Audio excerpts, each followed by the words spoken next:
Yes, everybody, Russell Western Network. Hope you're safe and well. It is Howard's Headlines in association with the KUMP.com boys. Don't forget to check them out for the latest news reviews and opiniones. This morning we spoke about Lucas Paqueta and the FA pushing for a lifetime ban, which I think is ridiculous in terms of how that's been all handled. Lunchtime we spoke about Vladimir Soufel's contract situation. We spoke about Callum Marshall, Josh Ajala, talking about how the striking line for the next few years seems to be in real fine fettle when it comes to the academy and players coming in. But we've also been linked to a number of strikers. Now,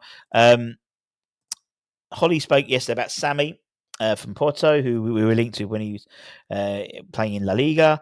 And there's actually one name we've also going to talk about in a minute we've been linked to several times, but we've been linked to again. But according to reports, West Ham are leading the race for Strasbourg's forward Emmanuel Emegha. Now, apparently we are, although in the same article, we're leading the race, but apparently we're considering entering the race. So how can we enter the race if we're leading it? Exactly. We are considering him as a potential option. Now we're considering as a potential option. Make your bloody mind up, this article, to improve our attacking setup this next season. It's very much considered that Evan Ferguson will command a fee of around £60 million. That's what Brighton want to sell him for. And we haven't got £60 million if we want to spread it across multiple areas. It'd be linked to another move for Emmanuel Banzuzi, about 50 million quid that's going to cost.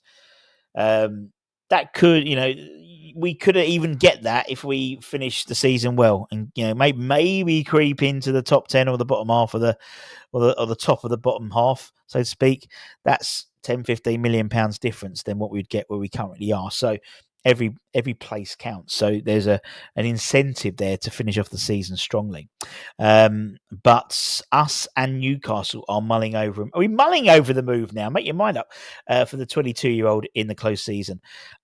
He was actually someone we was looking at in the winter transfer window as well, but never made a move. They were uninterested to do any business around then, although the possibility of a summer move remains on the cards. He's contributed 13 goals this season to Strasbourg. However, there is a fly in the ointment, and that fly is Chelsea.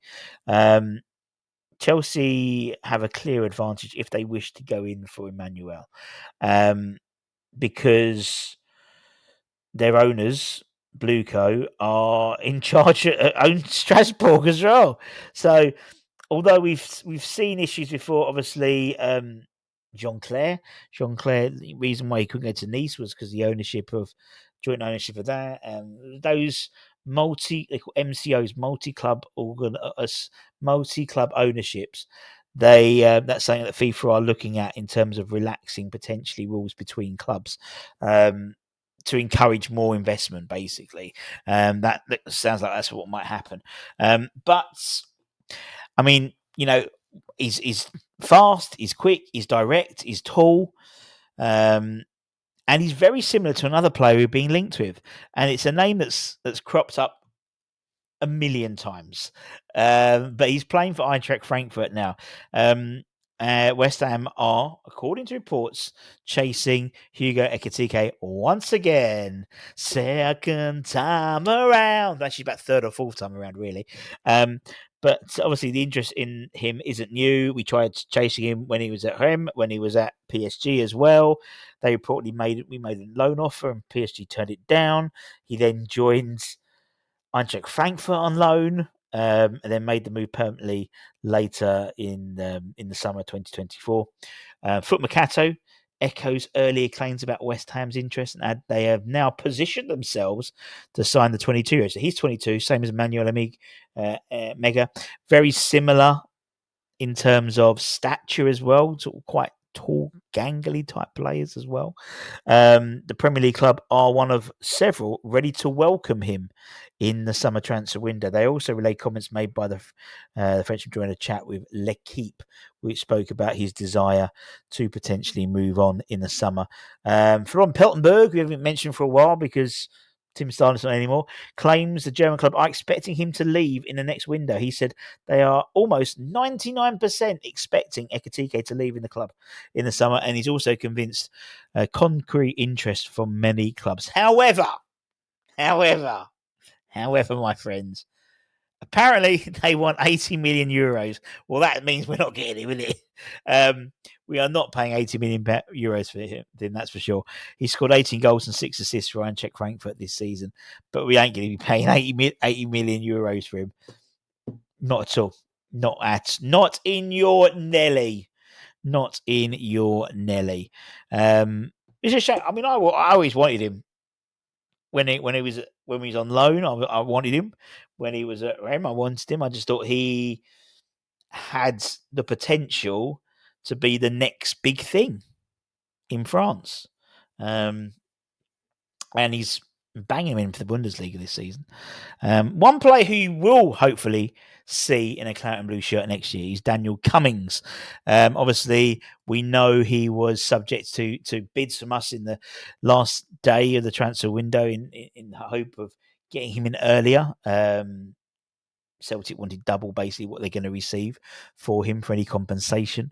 But he had a decent weekend. He's a mainstay for the club's for Celtic's B side. He's impressed this year in UEFA Youth League, in the Lowland League in recent seasons, and obviously he did make his first team debut against Aston Villa in the Champions League. He is on hot form at the moment. I think I think he was a goal a game, wasn't he, or something like that. He scored a hat trick at the weekend as Celtic beat the league leaders, the Highland League leaders, East Cumbrian, 5-1. And he scored a hat trick. So that was at the K Park on Saturday. So he's on fine form and showing West Ham why he's the right man for us. Now, we're led to be believed that the contract has been signed, but no official announcement has been made. The reason being is, knowing our luck, we'll officially announce him, and then the next game he'll break his leg and be out. And because he's signed to a contract, but it's a pre-contract agreement. I don't know how it works, but that's what we're led to be believed. We're not going to officially announce it until the actual summer itself, when he is an official West Ham player. And we've also been led to believe that he has been given reassurances by Potter that he will be fast-tracked into the first team. One of the reasons why he signed for West Ham rather than necessarily staying at Celtic, where he could eventually be playing in the first team. But there is question mark over, how often he's involved in the first team squad. He's been given assurances that there is a clear pathway for him into the.